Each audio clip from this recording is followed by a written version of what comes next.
Right, so what a day that was. I hope you've enjoyed some of those amazing scenic clips we've had there and lots of little shots of that great little Zoe.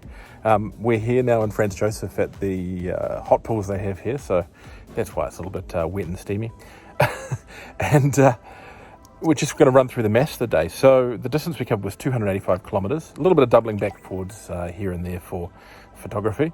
And we left with 100%, and we've arrived with 45 kilometres on the clock. Now, if you take off about the 15 we picked up where we were having a quick bite at lunchtime, that gives us a range of about 310, 315, which, considering that I think we've got about probably nearly 300 kilos on board, is not bad. And I mean, this isn't the usual type of driving a Zoe would be doing in day-to-day life. But that's not bad numbers. I think WLTP for the car is about 385. And sure, around town you'll get that. So that's us for today. We're going to go and have some dinner somewhere and get a good night's sleep. We have a massive day tomorrow. We have to get all the way up the South Island without using State Highway 1 as a little, well, we will have to a little bit, and get on the ferry by 7 o'clock. So we'll catch you in the morning. So it's the start of day 3. We're here in Franz Josef at the Te Waianui Resort. I cannot pronounce that right. Now, they do have Tesla charging here, but unfortunately it's not on legacy mode, so we had to go only next door, about 50 metres, where there's both a ChargeNet 50 kilowatt and a ChargeNet 25 kilowatt unit. So we are ready to go with 95% battery, but we're kind of shifting into a different phase of the trip today. We no longer have to fill any giant gaps between charges. I think the biggest gap from here on now is barely a little bit over 100 kilometers, and then it starts to drop down to 80, 60, 50 between the charges. So it's now more about making time, making distance, and enjoying a lot of the Renault itself and the great New Zealand road trip experience. So the end of today will be when we get on the ferry at Picton, or we might try and push a little bit further. We're just going to work that as we go. So come along for the ride.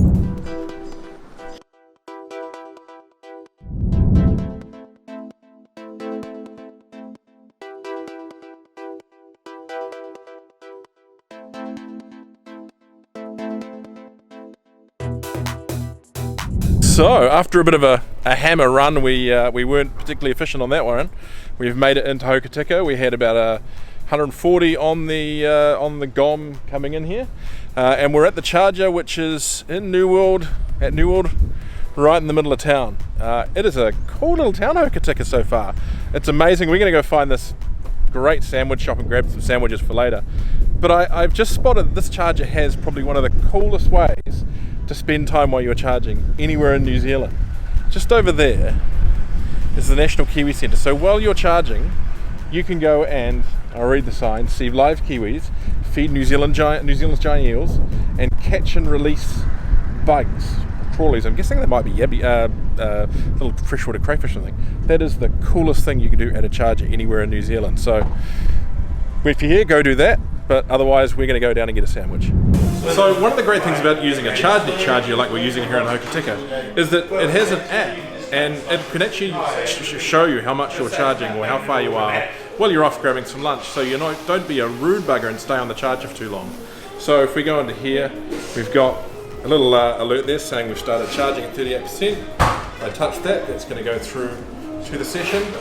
So if I view the charge, I can see that so far we've taken on 9.2 kilowatts, it's cost $5.81, and we're up to 56%. So I know that if I keep a monitor on that, I'm not going to overrun. I only charge what I need, and it means that I'm not holding up the charger for longer than I need to. Also, just a reminder, don't forget, check in on plug shares so that people know who's at the charger and that the charger is actually in use, and that they, if they need to, they can plan around skipping that.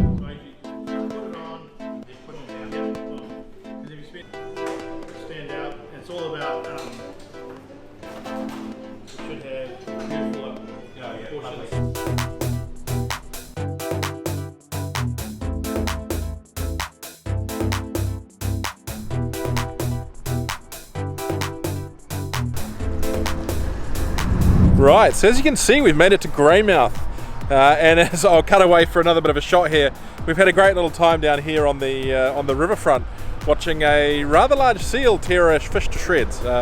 Random bit of entertainment as we arrived. Now, this is kind of the end of our time on the west coast. We actually head inland now to Reefton, and then up through the Wairau Valley all the way to Blenheim and on to Picton. So yeah. Still lots of charging to do on the way. We've got multiple options. We could make it all the way to Murchison. We might stop for a coffee and a top up at Reefton, and then hopefully all the way to the ferry from there. So let's go.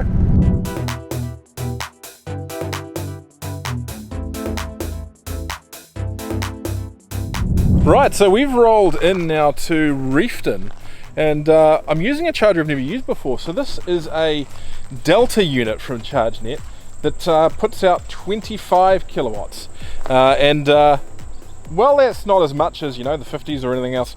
For the Zoe here, which charges at about 46 kilowatts, it's not bad. Now, we're only stopping here for a few minutes. We just need coffee, but this thing is so convenient. It's just off the high street. Then we might as well grab a few kilowatts while we're topping up ourselves. So let's do that. Then we're gonna get on to Murchison, and then we've got the blast through to Picton for that ferry tonight. So yeah, little stop here and then on the way again.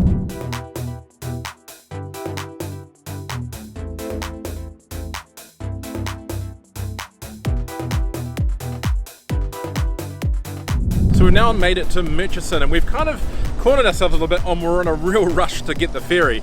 So we've got the Zoe just over there charging up on the ChargeNet unit.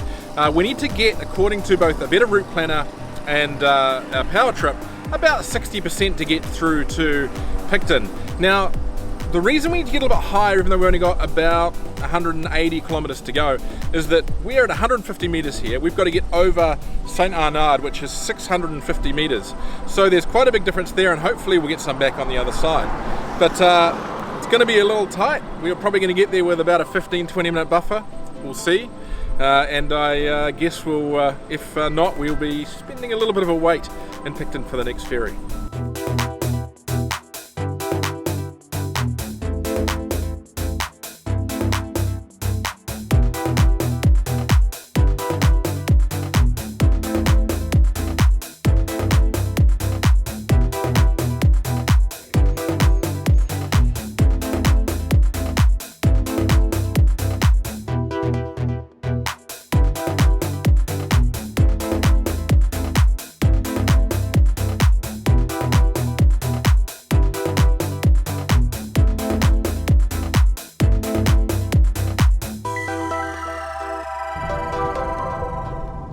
So we've got a bit of an interesting situation where we've just passed through St. Arnold at the top of the, I guess, the rise between Murchison and Blenheim, and we are negative. So we've got 120 kilometers on the GOM and 126 kilometers to run through the ferry.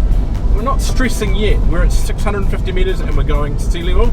So we'll report back to you once we hit Blenheim or near Blenheim as to how much we've gained back and whether we're going to make it or not.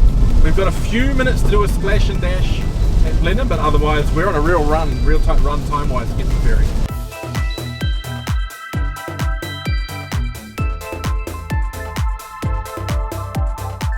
So that was a little nervous for a while. We spent quite a bit of time kind of, I guess, upside down on our range. We got down to about 15 kilometers less on the guessometer than we had to run. But once we started that drop down from St Arnold and just spent time cruising through the flat or slight downhill of the Wairau Valley past all the vines as you saw, we got a lot of that back, and we're now sitting here at Spring Creek, and we arrived with enough to have about a 25-26 kilometre margin when we got into Picton. But we got a text saying our ferry's delayed by an hour, so we've stopped here in Spring Creek, the very lovely Spring Creek, at yet another ChargeNet unit, again at a 4 square. Been very popular, the 4 squares, and charging on this trip. And we're just going to top up a little bit here, enough so that we can get on the ferry and so forth easy enough. Our hotel on the other side, if I think the one we're going to, has Type 2 charging, so we're not going to go to full here because I'd rather fill up overnight for nothing. So we'll go and load on the ferry soon. Hopefully we can see, actually we won't see much on the trip because it's going to be after dark now, but yeah, looking forward to a nice smooth trip hopefully over to Wellington. The Zoe is just going fantastically. It may be a little grubby, but it's done. I think we're over 1,100 kilometres now. It's just done epically well. Note so far, plenty of space in the front, surprisingly comfortable and spacious in the front, even though it does look really small. It just hasn't been a problem in that perspective. The seats are a little bit thin, a little bit firm, but I guess that's more because it's a city vehicle. The steering, we love the steering. It just feels so nice and responsive. And the ride is a bit busy on the country roads, but again, I think that's a bit of a mechanism of this being a city car. Really impressed, and happy with how it's gone, despite it being entirely out of its comfort zone. So yeah, let's carry on.